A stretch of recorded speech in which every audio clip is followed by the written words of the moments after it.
You're watching Roll for Crit. On today's episode, we're reviewing an escape room in a box, really a series of escape rooms from Key Enigma. It's called Hack Forward. And it's part of this Key Enigma line, which has multiple escape room style games, some bigger, some smaller. This one incorporates 8 different chapters that you can play together, a few at a time, or in 8 different sittings, depending on how you or your group wants to do it. And each one involves a mix of physical components and online website interaction.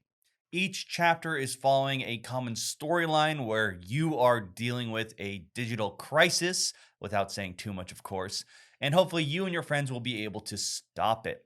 Each chapter is suggested to take about an hour, which of course can vary depending on the puzzles and how well you can handle them. Usually, you're going to start off with some kind of envelope, usually at the very beginning or very early on, that you can open like so, Oh, with plenty of different components depending on what puzzles you have going on. There could be simple ones like this, have a grid, weird physical pieces that you may need to manipulate in some way, as well as maybe things that look like real life components like plane tickets, maybe invoices or something. And of course, there is the website itself. A lot of this will go back and forth between the two where you'll input the data and they'll tell you then how to go to the next puzzle with that. Of course, there'll be some of your classic puzzles involving different ciphers. This is given right in the beginning, these cards. So you got your Morse code, binary, Caesar, the pig pen. So you got your classic ones there as well. It's not all just simply trying to take in information and trying to process it like a classic detective thing. yeah. And as we said, you're going to go through multiple chapters. This is a much more connective storyline compared to maybe something you might be expected from some other like more one-time escape room like style box games. And the story itself is, at least for me, it was interesting. It was very weird because when we first were like, oh, this is something we can easily do in probably 2 hours because that's just what we're used to.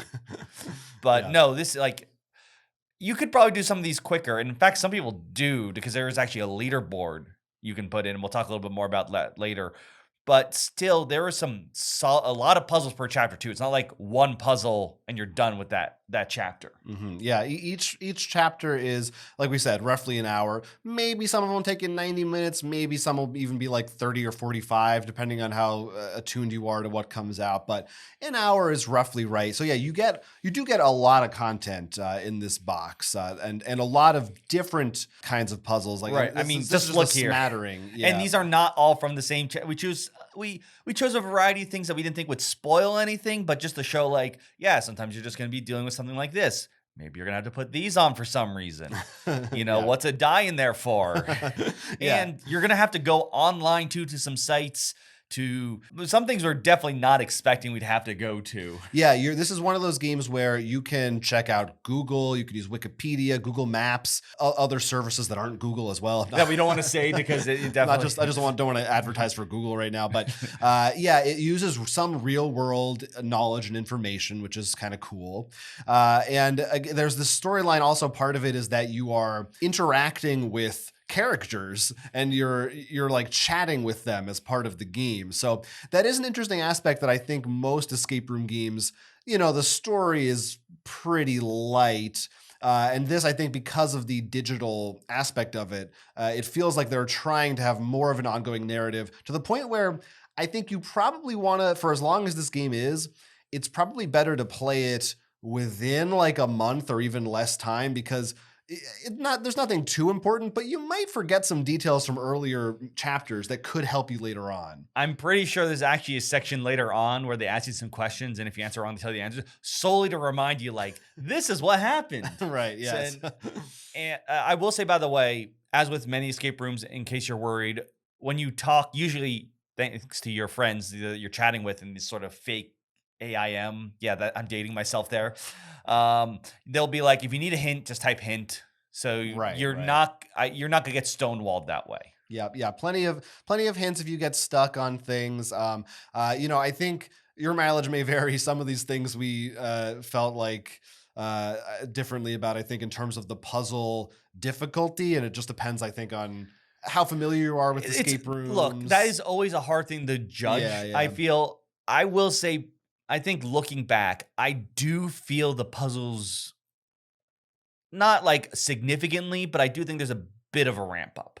Definitely. I definitely think they start pretty easy and they do get progressively harder as you go. But regardless of their challenge, they all are pretty creative. Well, it's Yeah. not I mean, I guess this is creative, but what I love about it is they weren't always like some of them are like you're always playing with cards for Hmm. some escape room. Different escape room This has games. a lot of different components. I mean, this isn't saying too much. I said this, I think, on our podcast. One of them will depend on what time of day you're playing the game. Yeah. So, Like just as a little teaser, just how many weird ideas they came up with for puzzles. And because of that, I don't think you're just like, oh, it's another cipher, you know.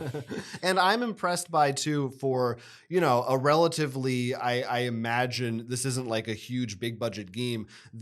What they were able to do with relatively little in terms of giving you components like, look, a die and a pen and even a pair of 3D glasses. These aren't breaking the bank. They're not super expensive, but the design of it and stuff, again, stuff like the fake plane tickets and whatnot, go a long way to making it feel like a next level kind of experience. I have a There's that question for pen you. there. I don't think this came up too much, but obviously now looking back, I'm a question for you. Did you ever feel, because sometimes when you play these kinds of games, there's a puzzle where you're like, this is sort of a stupid puzzle, or like, really, that's the end. Did you ever feel like that with some of these? I don't know if I ever felt like, oh, this is stupid necessarily. There might have been. I do think at a certain point, some of them started to maybe. There were a few that kind of felt like, oh, I know what they're doing because they've done this type of puzzle like a couple of times, and maybe I'm starting to see the Right. patterns. I guess there are a couple times when I'm like, really? Not in this one. I mean, like in general, Yeah, a couple of yeah. them.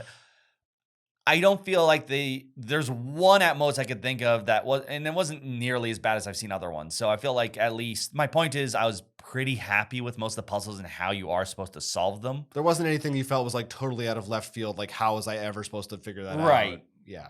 Yeah, kind of thing. Yeah, which is a plus. The story thing again. I love that they went for that, and I think it's cool they tried for it. It's not the greatest story in the world. Right. But I think comparatively speaking, that's what it like the fact Nobody that else really, few other games do it. Mhm. So it's novel and it's cool. There were some times where I was like, can the chat just like scroll through so we can get the puzzle? I don't need to read this dialogue or anymore. I guess I was more like, hold on, Jonathan, I need to read this.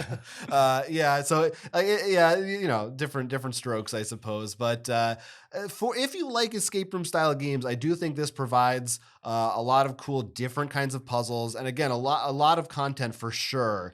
Now, if you are still unsure, if you actually go to their site, you don't have to do the whole package. You can actually buy them in, I think it's 3 parts if I remember correctly. So if you're Mm. like by part 1, you're like, okay, I'm willing to go all in, or you don't like it, you can. And I mean, from what I can tell, part 1 is a bit more loaded with components. They also there's a free portion you can play that's like a Mm. Even prologue better. to this. Yeah, it just uses your computer. You don't need any components, and I definitely would recommend play that first. And if you like that kind of thing, you'll probably like the rest of it. And like all escape room games, also it's going to depend on your group and your personality in terms of like, do you like to do these by yourself? Do you like to get the Mhm. whole game night Yes. together? That is definitely one thing I feel, especially near the end. Yeah. This isn't sort of like you have 3 puzzles to go on, you can split them up. It really was sort of like there's one big puzzle for you to work together. In the beginning, that was sort of the case, but because there's one screen, usually one person needs that screen for whatever their puzzle is. Yeah. So personally, and this is like you said, it's a personality thing. I think smaller group would be for the best. Don't make this a big party thing, but that's just because I want to be there sitting at the puzzle.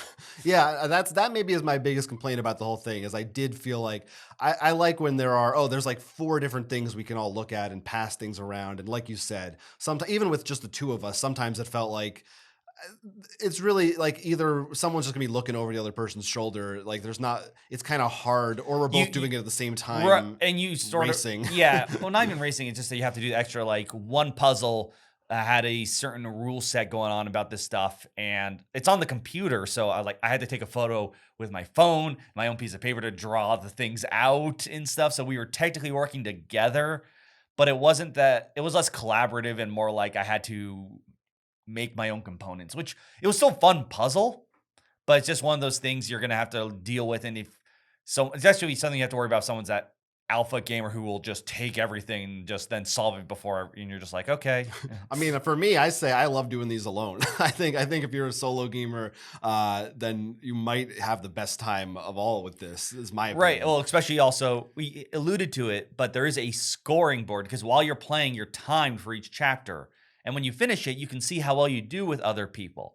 And I'm sure there is some element of maybe people finding answers, replaying and stuff, but it's more fun just to see like, oh, hey, I was able to do this well. And I'm decently with other people because probably most of those people on there are first time. They're not going to be like, I think some of them you're like, how did someone do that in 12 minutes? Maybe they did. I don't know. But regardless, I still think especially for the solo experience, you're going to probably get that kind of achievement going on. It's a novel thing. They're trying different stuff with this, and I appreciate that. As someone who does really like these puzzle style board games, there's some stuff to like about this. It's not probably like in my favorites of the ones that I've played, but I think it's a worthy experience and you do get a lot of content. So I would say, again, try that free thing on the website. And if you're into that and you're intrigued by the hooks of the story, I think you will at least get the bang for your buck, even if every puzzle doesn't land for you. Mm-hmm. You can let us know if you've had a chance to play this, how well you scored, and do try to keep any spoilers out of the comments in case don't to be like, just mark them. Just mark spoilers. Of course. It's easy. Just write spoilers. But we would love to hear from you. You can let us know in those comments down below. And no, there is no puzzle to be involved and solved there. Yeah, don't replay this video in slow motion or anything. There's no secrets to be found. You'll have to check out the game for that. Thanks for watching. I'm Jonathan. I'm Will. And this has been a Roll for Crit review. Hey there, thank you so much for watching our video. Please, if you can, hit that like and subscribe. It really helps out a lot. And check out our Patreon.